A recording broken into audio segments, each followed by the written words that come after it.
Welcome to Idol Linda Vlog. Sigurado ako mag-enjoy kayo sa mga video ko.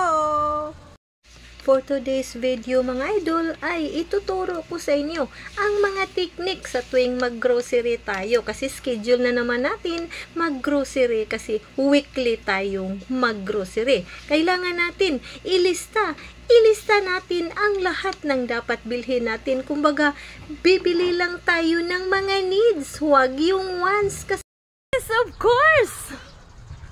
Kasi sa mahal na naman ng mga bilihin ngayon. Wala nang mura. Pero okay lang yun mga idol. Basta mayroon lang nagmamahal sa'yo at may minamahal ka din. Charot.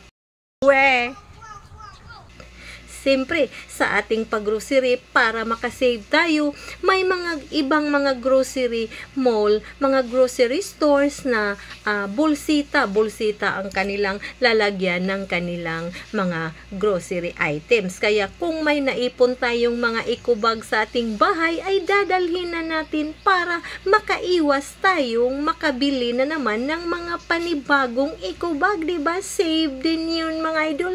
Kailangan nating mag-save kasi sa mahal ba naman ng bilihin ngayon? Meron bang nagmamahal sa'yo? Diba? Pagmamahal pa din. Kaya ikot-ikot lang tayo sa grocery stores para wala tayong makalimutan kasi minsan hindi natin mailista ang ating dapat bilhin. Pero huwag masyak doon sa counter. Huwag damihan ang pagbili-bili. Baka masyak tayo. Ay, ano na pala, mahal na pala ang aking babayaran. Kaya lista-lista lang tayo at nang mabili natin kung ano lang yung dapat bilhin at tayo na mismo ang magdala ng ating mga grocery doon sa parking para makasave din sa mga tip. Thank you for watching!